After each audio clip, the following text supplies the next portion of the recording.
خداوند یسوع مسیح کے زندگی دینے والے، برکت دینے والے، رہائی دینے والے نام میں اور پرفضل نام میں آپ سب کو سلام۔ میں خدا کا خادم پاسٹر عمران غفور آج پھر ایک نئے عنوان کے ساتھ آپ کے ساتھ خدا کے کلام میں سے بات کروں گا، اور میں اور آپ زندہ خدا کے کلام میں سے آج سیکھیں گے۔ آج کا ہمارا عنوان ہے ہمارا خدا ہماری حفاظت کرتا ہے، اور ہم اس موضوع کے اندر ہم خدا کے کلام میں اس عنوان کے اندر رہ کر سیکھیں گے کہ خدا کے وعدے ہیں کہ وہ ہماری حفاظت کرے گا، اور خدا کے لوگوں کے نزدیک یہ وعدے بڑی اہمیت کے حامل تھے۔ وہ ہمیشہ اس بات کا اقرار کرتے رہے اور خدا کے وعدوں کا یقین دوسروں کو دلاتے رہے۔ ہم اس عنوان میں خدا کے کلام میں سے بات کریں گے کہ خدا کے کلام کے وعدوں کا یقین کرنے والوں کے لیے کیا بینیفٹس ہے، اور اس کا رد کرنے والے، اس کا یقین نہ کرنے والے کیوں اس کی برکات، اس کے وعدوں میں سے جو کچھ اس کے کلام کے وعدے ہیں وہ کیوں کچھ حاصل نہ کر سکے۔ اور ہم بات کریں گے کہ خدا کی محافظت کس پرسنالٹی کو حاصل ہو سکتی ہے، اس کے لیے کیا ہونا چاہیے، اس کو کن صفات کا، کن خوبیوں کا اور کون سا امر اسے اپنانا ہوگا۔ آئیے ہم باپ بیٹا روح القدس کے نام میں کتاب مقدس کو کھولتے ہیں، اور میرے ساتھ پیدائش کی کتاب اس کی 28ویں باب کی 15ویں آیات مقدسہ کو میں پڑھ رہا ہوں، بغور سنیے گا۔ اور دیکھ میں تیرے ساتھ ہوں، اور ہر جگہ جہاں کہیں تو جائے تیری حفاظت کروں گا، اور تجھ کو اس ملک میں پھر لاؤں گا، اور میں نے تجھ سے کہا جب تک اسے پورا نہ کر لوں تجھے نہیں چھوڑوں گا۔ کتاب مقدس کا پڑھا جانا، سنا جانا ہم سب کے لیے باعث برکت ہو۔ خداوند آپ سب کو برکت دے، اور خدا کا کلام زندگیوں، حالات اور سوچ اور خیالوں کو بدلتا ہے۔ خدا کا شکر ہو۔ آج کا ہمارا موضوع ہمارا خدا ہماری حفاظت کرتا ہے۔ جب ہم حفاظت کی بات کرتے ہیں تو اس کا مطلب ہے خدا ہمیں محفوظ رکھتا ہے، خدا ہماری حمایت کرتا ہے، خدا ہمیں پناہ دیتا ہے، وہ اپنے پروں میں ہمیں چھپا لیتا ہے۔ اور خدا کا وعدہ ہے، ہم نے ابراہم سے خدا وعدہ کر رہا ہے۔ جب خدا ابراہم سے وعدہ کر رہا ہے تو گویا ابراہم ایمانداروں کی نمائندگی کرتا ہے، اور ابراہم ایمانداروں کی نمائندہ ہے۔ جب ابراہم کی ہم بات کر رہے ہیں تو گویا یہ خدا کا وعدہ میرے اور آپ کے ساتھ ہے، آنے والی نسلوں کے ساتھ خدا کا یہ وعدہ ہے۔ اور خدا کا وعدہ ہے کہ میں تیری حفاظت کروں گا، میں تجھے محفوظ رکھوں گا۔ یاد رکھیے کتاب مقدس کے اندر خدا کا وعدہ ابراہم کے ساتھ ہے، خدا کا وعدہ یرمیہ نبی کے ساتھ تھا۔ جب ہم یرمیہ اس کے 15ویں باب کی 20ویں آیات مقدسہ کو دیکھتے ہیں تو خدا یرمیہ سے وعدہ کرتا ہے، اور میں تجھ کو ان لوگوں کے مقابل پیتل کی محفوظ دیوار ٹھہراؤں گا، اور یہ تجھ سے لڑیں گے لیکن تجھ پر غالب نہ آئیں گے، میں تیرے ساتھ ہوں اور تیری حفاظت کروں گا۔ خدا یرمیہ سے وعدہ کرتا ہے، پھر خدا جسایہ کے اندر اس وعدے کو یاد دہانی کے طور پر ہمیں یاد کرواتا ہے۔ جسایہ 42 باب کی 6 آیت میں خداوند نے تجھے صداقت سے بلایا، میں تیرا ہاتھ پکڑوں گا اور تیری حفاظت کروں گا۔ یاد رکھیے خدا کے وعدے خدا کے لوگوں کے نزدیک ہر زمانہ کے اندر اہمیت کے حامل رہے ہیں۔ خدا کے لوگ جو ہیں ان وعدوں پر یقین کرتے، ان وعدوں کا اقرار کرتے رہے ہیں، کیونکہ خدا میں مقدس کے اندر جب ہم یشوع اس کے 26ویں باب کی 17 آیت کے اندر، کیونکہ خداوند ہمارا خدا وہی ہے جس نے ہم کو ہمارے باپ کو اور ہمارے باپ دادا کو ملک مصر یعنی غلامی کے گھر سے نکالا، اور وہ بڑے بڑے نشان ہمارے سامنے دکھائے، سارے راستہ میں جس میں چلے، ان سب قوموں کے درمیان جن میں سے ہم گزرے، ہم کو محفوظ رکھا۔ خدا کا بندہ خدا کے لوگوں کے سامنے جب وہ جمع کرتا ہے اور جہاں وہ بہت بڑا فیصلہ کرتا ہے، رہی میرے اور میرے گھرانے کی بات، تو وہ ان کو یاد دلاتا ہے کہ ہمارا خدا جو ہے وہ حفاظت کرنے والا خدا ہے۔ جب ہم قوموں میں سے گزر رہے تھے، جب ہم مشکل ترین حالات کے اندر تھے، تو ہمارا خدا ہمارے آگے چلتا تھا، وہ ہماری مدد کرتا تھا، وہ میری اور آپ کی رہنمائی کرتا تھا۔ یشوع نے خدا کے وعدے کو یاد دلایا، خدا کے وعدے کو دہرایا اور خدا کے وعدے کا اقرار کیا۔ بائبل مقدس کے اندر پولس رسول کو جب ہم دیکھتے ہیں تو خدا کا بندہ، زوردار خدا کا خادم پولس رسول جو ہے وہ اس وعدے کا اقرار بھی کرتا ہے، اس وعدے کا اظہار بھی کرتا ہے، اس وعدے پر ایمان بھی رکھتا ہے۔ دوسرا تیموتھیوس پہلے باب کی 12ویں آیت میں خدا کا بندہ اس وعدے کا اقرار کرتے اور یقین کرتے ہوئے اس بات کو لکھتا ہے، اس 22 میں یہ دکھ بھی اٹھاتا ہوں لیکن شرماتا نہیں، کیونکہ میں جس کا ہوں میں نے یقین کیا، اسے جانتا ہوں۔ وہ اقرار کرتا ہے میں اسے جانتا ہوں، اور مجھے یقین ہے کہ وہ میری امانت کو یعنی میری زندگی کو اس دن تک حفاظت کر سکتا ہے۔ یعنی خدا کا بندہ پولس رسول جو ہے وہ خدا کے وعدے کو اقرار بھی کرتا ہے، یقین بھی رکھتا ہے کہ میرا خدا جس کی میں عبادت کرتا ہوں وہ میری حفاظت کرنا جانتا ہے۔ اور جب ہم کتاب مقدس کے اندر ہم اس بات کو دیکھتے ہیں کہ آج ہم کتاب مقدس میں لکھے ہوئے وعدے خدا کے کلام میں سے کون شخص فائدہ اٹھا سکتا ہے، اور کلام مقدس کے ان وعدوں کا بینیفٹ اٹھانے کے لیے ہمیں کیا کرنا ہوگا۔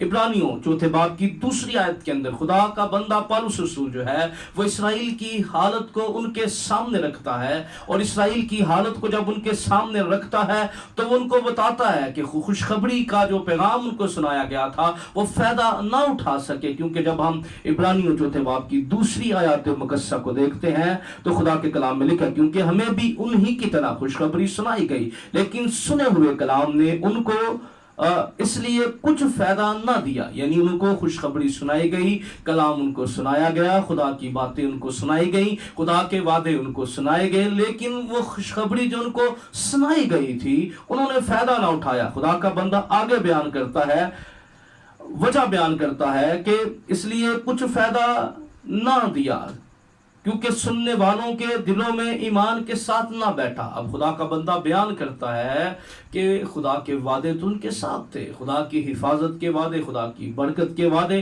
لیکن جب سنا ہوا کلام پر جب دلوں میں نہیں بیٹھے گا تو یاد رکھیے خدا کے جتنے خوبصورت وعدے ہیں، اگر کوئی شخص ان خدا کے کلام کی برکات کو حاصل کرنا چاہتا ہے، خدا کے وعدوں کو حاصل کرنا چاہتا ہے، وہ کلام میں لکھی ہوئی برکات کو اپنی زندگی میں ریسیو کرنا چاہتا ہے، تو اسے خدا کے وعدوں کا یقین کرنا ہوگا، اس سے خدا کے کلام کے سانچے میں ڈلنا ہوگا، اس سے ان باتوں کا اقرار کرنا ہوگا۔ یاد رکھیے جہاں دنیا بے یقینی کی حالت کے اندر ہے، کرونا کی وبا کی وجہ سے خوف اور دہشت ہے، لیکن ہمیں خدا کے وعدوں کا یقین کرنا ہے۔ کتاب مقدس کے اندر واضح طور پر ہمیں وہ لوگ نظر آتے ہیں کہ جنہوں نے خدا کے وعدوں کا یقین کیا، اور کتاب مقدس ان کے عمل پر بھی بات کرتی ہے، جنہوں نے کلام سنا پر یقین نہ کیا، اس کا فائدہ نہ اٹھایا، اس سے فائدہ نہ اٹھا سکے۔ خدا کے کلام کے اندر جب ہم بات کرتے ہیں تو خدا کے کلام میں 2 طرح کے کردار جو ہمیں نظر آتے ہیں۔ جب ہم دوسرا سلاطین اس کے 6 باب کی 25 آیت میں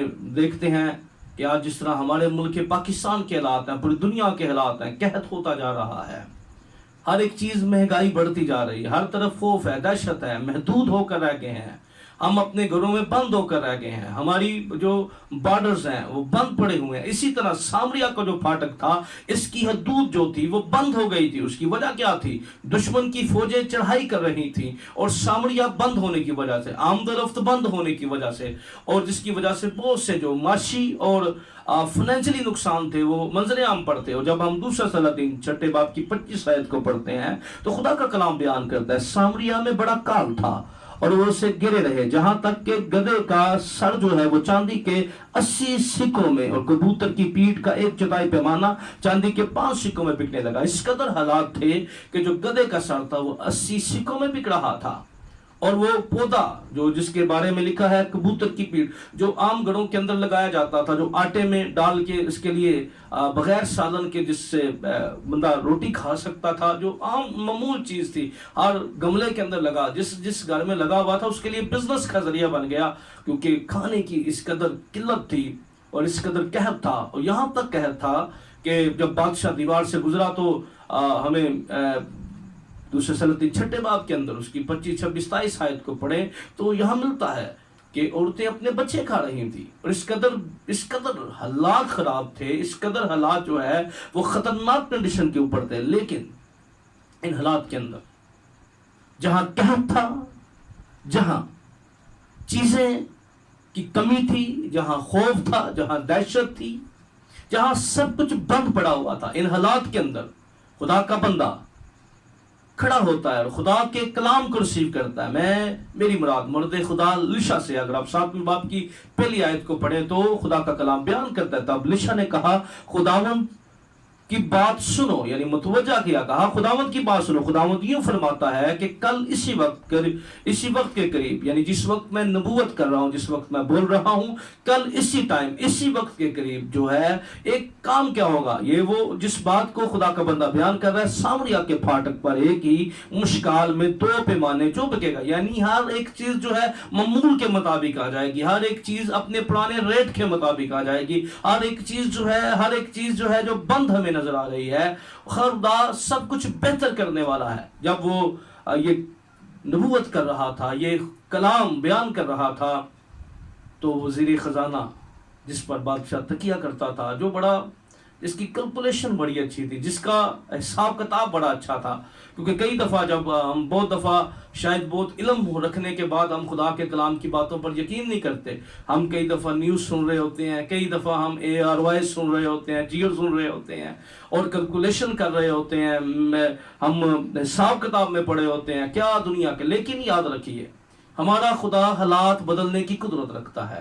ہمارا خدا ناممکن کو ممکن کرنا جانتا ہے. ہمارا خدا سب کچھ کرنے کی قدرت رکھتا ہے. اور جب ہم خدا کے کلام میں سے دیکھتے ہیں، جب اس نے یہ نبوت سنی، کلام سنا، تو اس نے یہ دعویٰ کر دیا، چیلنج کر دیا. اس وزیر خزانہ نے، اس نے کہا، جس کے ہاتھ پر بادشاہ تکیہ کرتا تھا، اس نے مرد خدا کو جواب دیا، دیکھ اگر خداوند آسمان میں کھڑکیاں بھی لگا دے تو کیا یہ بات ہو سکتی ہے؟ کہتا یہ ناممکن ہے، ہو ہی نہیں سکتا. اگر خدا کھڑکیاں بھی لگا دے، لوگوں کے ہر طرف بند ہے، حالات اس قدر بدترین ہیں، ہر چیز کا قحط ہے، کال ہے، دشمن کی فوجوں نے گھیرا ہوا ہے، دروازے بند ہیں، پھاٹک بند ہے، بارڈر بند ہے، کیسے ممکن ہو سکتا ہے؟ ہو ہی نہیں سکتا. کیسے؟ کل کی بات کر رہا ہے، کل کیسے ہو جائے گا؟ لیکن خدا کے کلام کے اندر یقین نہ کرنے کا نتائج ہمیں جو سامنے نظر آیا، خدا کے بندہ نے کہا کل تو اپنی آنکھوں سے دیکھے گا پر اس میں سے کھانے نہ پائے گا. یہ ہے نہ یقین کرنے والے کی حالت. آج جب ہم اس بات پر ایمان رکھتے ہیں ہمارا خدا ہمیں کرونا کی وبا سے محفوظ رکھ سکتا ہے، تو کئی پڑھے لکھے اور علم الہیات کے جو لوگ ہیں وہ سادہ ایمان کو نقصان پہنچانے کی کوشش کرتے ہیں. یاد رکھیے ہمیں ہر حالات میں، ہر حالت میں اپنے ایمان پر قائم رہنا ہے اور ہمیں اس بات پر پورا بھروسہ کرنا ہے کہ ہمارا خدا ہماری حفاظت کرتا ہے، ہمارا خدا ہمیں محفوظ رکھتا ہے. یہ قرار کتاب مقدس کے اندر صرف پڑھنے کے لیے نہیں ہے. یاد رکھیے ایمان کا پتہ مشکل ترین حالات میں لگتا ہے. آج ہی وہ وقت ہے جہاں ہم اپنے ایمان کا اظہار کر سکتے ہیں. آج خدا نے ہمیں وقت دیا ہے ہم اپنے ایمان کی گفتگو کریں. آج خدا نے ہمیں وقت دیا ہے ہم اپنے ایمان کے بارے میں دوسروں کو بتائیں. لیکن ہم خوف اور دہشت کا شکار ہو گئے ہیں. یاد رکھیے پھر کتاب مقدس کے اندر نا یقین کرنے والے کی حالت ہمیں نظر آ رہی ہے، اور ایک طرف وہ عورت ہے جس کا نام راہب ہے.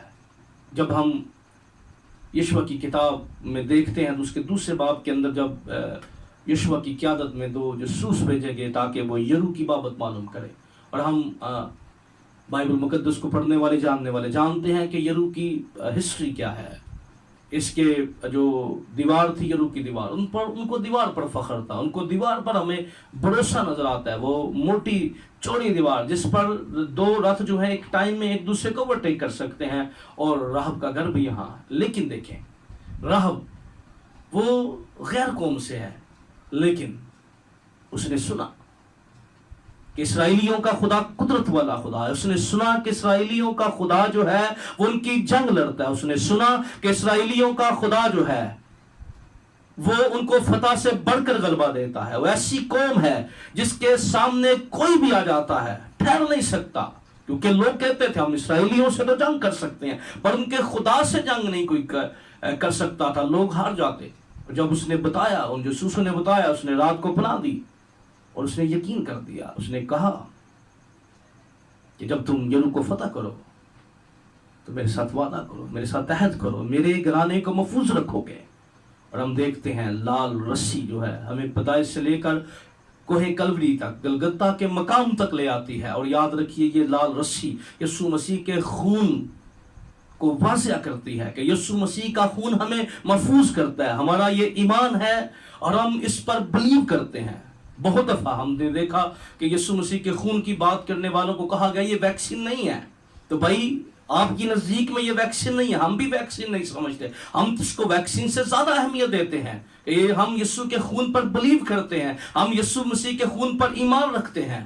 ہم یسوع مسیح کے خون پر، کیونکہ جب ہم پاکیزہ لیتے ہیں، ہم اقرار کرتے ہیں کہ جو یسوع مسیح نے کہا جو میرا بدن کھاتا میرا لہو پیتا ہے فی الحقیقت زندہ رہے گا، ہم ایمان رکھتے ہیں کہ ہم محفوظ ہوتے ہیں، نہ صرف اس زندگی میں محفوظ ہوتے ہیں، کیونکہ دنیا کی کوئی ویکسین جو ہے وہ موت کے بعد آپ کو محفوظ نہیں کر سکتی، دنیا کی کوئی ویکسین جو ہے وہ آپ کو مردوں میں سے زندہ نہیں کر سکتی، پر یسوع مسیح کے خون پر ہمارا ایمان ہے۔ یسوع نے کہا تو میرا بدن کھاتا میں اسے پھر زندہ کروں گا، اس لیے ہمارا ایمان کہیں زیادہ ہے۔ ہم اس لیے اس باتوں پر بلیو نہیں کرتے جو کوئی شخص جو ہے وہ اپنے علم یا کسی بات میں کرے، لیکن یاد رکھیے ہمیں خدا کے کلام کا یقین کرنا، ہمیں خدا پر بھروسہ کرنا ہے، ہمیں خدا کے کلام کی باتوں کو فالو کرنا ہے، اور ہمیں راہ نظر آتی ہے جس نے خدا کا یقین کیا اور اس نے اپنے گھرانے کو محفوظ کر دیا۔ آج یہاں بے ایمانی کے جملے بولے جا رہے ہیں، جہاں بے اعتقادی کی باتیں ہو رہی ہیں، وہیں خدا کے لوگ جو ہیں صرف ہم نے اس بائبل کو پریچ ہی نہیں کرنا، کیونکہ یہ بائبل ہم نے دیکھا وہ قوم فائدہ نہ اٹھا سکے، اس لیے کہ ان کو بہت کچھ آتا تھا۔ آج کلام کے حوالے آنا اچھی بات ہے، لیکن اس کی برکات محافظت اسی شخص کو ملتی ہے جو کلام کے حوالے ہو جاتا ہے۔ آج ہمیں کلام کے حوالے ہونا ہے، ہمیں اپنے آپ کو سر سے لے کے پاؤں تک خدا کے کلام کے سانچے میں ڈالنا ہے، اور ہمیں اپنے آپ کو خدا کے سامنے پیش کرنا ہے۔ یاد رکھیے یہ چند پوائنٹس آپ کو بتاؤں گا، ہمیشہ کہتا ہوں کہ ویڈیوز کے اندر ساری باتیں تو بیان نہیں ہو سکتی، میں چند پوائنٹس آپ کو بتاؤں گا کہ خدا کی محافظت، جو خدا کی محافظت ہے وہ کون شخص حاصل کر سکتا ہے، اس کے لیے ہمیں کیا کرنا ہوگا، کیا خدا ہم سے تقاضا کرتا ہے کہ وہ ہماری حفاظت کرے گا۔ کتاب مقدس کے اندر چند پوائنٹ جو ہے وہ آپ کے سامنے رکھ رہا ہوں کہ پہلی بات یاد رکھیے ہمیں خدا کے وعدوں کا یقین کرنا ہے۔ خدا کی محافظت وہ شخص حاصل کرے گا جو خدا کے وعدوں کا یقین کرے گا، کیونکہ جب ہم زبور 121 اس کے پہلے باب کی 4 آیت تک پڑھے تو لکھا ہے تیرا محافظ نہ اونگے گا نہ سوئے گا۔ ہمارا ایمان ہے کہ ہمارا خدا ہمارا محافظ ہے، وہ ہمیں سنبھالتا ہے، وہ ہمیں گرنے نہیں دیتا، وہ ہمیں اٹھائے گا اور ہمیں پھر کھڑا کر دے گا۔ ہمارا محافظ اونگتا نہیں ہے، ہمارا محافظ سوتا نہیں ہے، ہمارا محافظ ہماری حفاظت کرتا ہے، ہماری نگہبانی کرتا ہے۔ اس لیے یاد رکھیے زبور 37 کی 28 آیت میں لکھا ہے خداوند انصاف کرتا ہے اور اپنے مقدسوں کو ترک نہیں کرتا، وہ ہمیشہ کے لیے محفوظ ہے۔ یہ خدا کا وعدہ ہم میرے اور آپ کے لیے، صرف یہ ڈائس پہ پریچ کرنے کے لیے نہیں ہے، یہ میرے اور آپ کے لیے، یہ وعدہ میرے اور آپ کے لیے ان حالات کے لیے لکھا گیا تھا جہاں دنیا خوف اور دہشت کے اندر ہے، پر میں نے اور آپ نے خدا کے وعدوں پر بھروسہ کرنا ہے، میں نے اور آپ نے خدا کے وعدوں کا یقین کرنا ہے اور اس بات کا اقرار کرنا ہے کہ ہمارا خدا ہماری حفاظت اور نگہبانی کرتا ہے۔ اس لیے یاد رکھیے میں چند پوائنٹس آپ کے سامنے رکھ رہا ہوں۔ پہلی بات، خدا کی حفاظت حاصل کرنے کے لیے ہمیں کیا کرنا پڑے گا؟ ہمیں خداوند پر توکل کرنا پڑے گا، کیونکہ امثال اس کے 29 باب کی 25 آیت میں لکھا ہے انسان کا ڈر پھندا ہے پر جو کوئی خداوند پر توکل کرے گا وہ محفوظ رہے گا۔ ہیلیلویا۔ جو کوئی، کلام مقدس زبور 91 میں کیا لکھا ہے؟ جو حق تعالیٰ کے پردہ میں رہتا ہے وہ قادر مطلق کے سایہ میں سکونت کرے گا۔ اس لیے خدا کے لوگوں ہمیں خداوند پر توکل کرنا ہے، خدا کا وعدہ ہے وہ محفوظ رہے گا۔ جو خداوند پر توکل کرے گا، ہمیں خداوند پر بھروسہ کرنا ہے کہ ہمارا خدا جو ہے اس کا ہاتھ چھوٹا نہیں ہو گیا ہمیں بچا نہ سکے، اس کے کان بھاری نہیں ہے کہ ہماری دعا نہ سن سکیں۔ ہمیں خدا پر بھروسہ کرنا ہے، ہمیں خدا پر یقین کرنا ہے، ہمیں خداوند کے وعدوں پر یقین کرنا ہے۔ ہمارا محافظ اونگتا نہیں ہے، سوتا نہیں ہے، ہمیں اس پر توکل کرنا ہے۔ دوسرا پوائنٹ نوٹ کیجئے گا کلام مقدس کے اندر مکاشفہ 30 باب کی 10ویں آیت میں ہمیں صبر کے کلام پر عمل کرنا ہے۔ ہمیں خدا کے کلام پر جو صبر کا کلام ہے اس کو ہم نے اپنی زندگی کے اندر اول درجہ دینا ہے۔ ہم نے خدا کے کلام کو پہلا مقام اپنی زندگی کے اندر دینا ہے، کیونکہ جب ہم خدا کے کلام میں سے پڑھتے ہیں مکاشفہ 30 باب کی 10ویں آیت میں تو میرے صبر کے کلام پر، تو نے میرے صبر کے کلام پر عمل کیا، میں بھی آزمائش کے وقت تیری حفاظت کروں گا۔ خداوند یسوع مسیح نے اس بات کو بیان کیا، کلیسیاؤں کو تقویت دی گئی، ان کے اندر ان کی حوصلہ افزائی کی گئی، اگر تو صبر کے کلام پر عمل کرے گا میں تیری حفاظت کروں گا۔ آج ہمیں صبر کے کلام پر عمل کرنا ہے، چھوٹا دل نہیں کرنا، بے دل نہیں ہونا، نا امید نہیں ہونا۔ ہمارے پاس امید ہے، ہم زندہ خدا پر ایمان رکھنے والے ہیں، ہم اپنے یسوع مسیح پر ایمان رکھتے جس نے قبر اور موت پر فتح پائی ہے، اور دنیا کی کوئی قوت میرے اور آپ کے یسوع مسیح کے سامنے